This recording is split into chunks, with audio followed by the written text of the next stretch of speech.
काथी के चटैया पापा हो बिछवले बाड़ा, हमरो के बैठवले बाड़ा ना। काथी के चटैया पापा हो बिछवले बाड़ा, हमरो के बैठवले बाड़ा ना।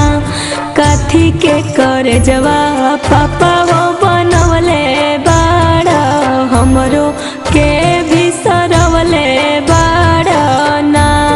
काथी के करे जवा पापा हो बनवले बाड़ा, हमरो के भी सरवले बाड़ा ना।